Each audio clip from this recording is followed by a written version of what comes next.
हमें खुद बदलना होगा, तभी दुनिया बदलेंगी। Good morning everyone. आज हम सभी यहाँ विश्व पर्यावरण दिवस के अवसर पर एकत्रित हुए हैं, जिसकी थीम है बीट प्लास्टिक पोल्यूशन, यानी प्लास्टिक पोल्यूशन को हराएं।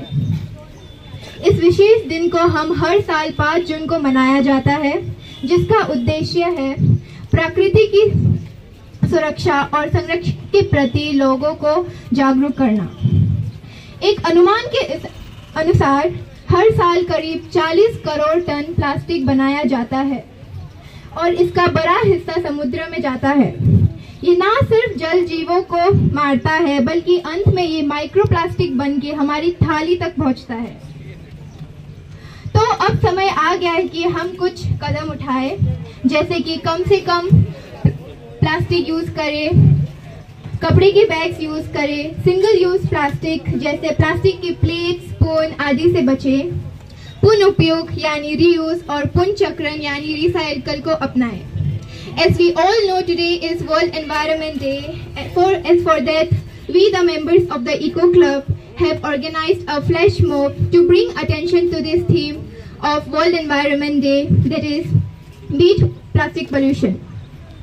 We will be planting trees, and as you can see, we all have planted trees and are trying to do everything we can to promote the importance of nature. And it's our duty as a Prithvi Vasi to do everything we can to prevent the destruction of the earth by reducing the use of plastic and sticking to the 3R policy, which is reduce, reuse and recycle. At last, I want to say that if we can't plant trees, we also don't have the right to cut them. हमें खुद बदलना होगा, तभी दुनिया बदलेंगी। आज हम सब मिलकर संकल्प लें कि हम प्लास्टिक के प्रयोग को कम करें और अपने पर्यावरण को स्वच्छ, सुंदर और सुरक्षित बनाएं। धन्यवाद। जय हिंद, जय पर्यावरण। नमस्कार সকলোলৈ। আজি সবে অলৰেডি কৈছে ইম্পৰ্টেন্ট কথাবিলাক, মই বেছি নকওঁ। মোৰ মেইন কাৰণ, মেইন উদ্দেশ্য আমাৰ এছ এ ইকো ক্লাব, আমাৰ ইকো ক্লাবৰ নামটো প্ৰথমতে মই ক'ব বিচাৰো প্ৰকৃতি। সেই নামৰ পৰা আমি জানিব পাৰো যে প্ৰকৃতি, we are related to ecology.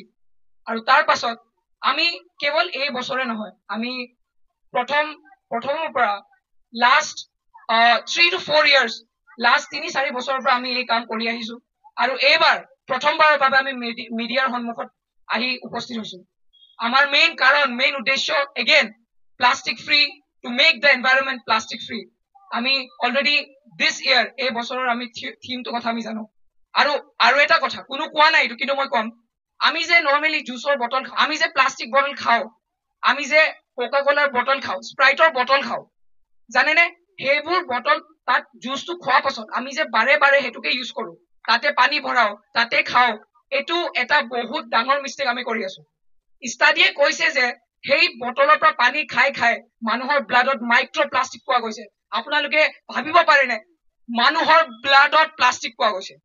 আমি কোনোবা তামৰ বটলত, কোনোবা গ্লাছৰ বটলত আমি পানী খোৱাটো উচিত, নহলে বা আমি বহুত ডাঙৰ প্ৰব্লেমৰ সন্মুখীন হ'ম। Kinang silo 5 June ngolu adam World Environment Day amna manida. Sa World Environment Day so mane ngolu theme the whole beat plastic pollution. Plastic pollution.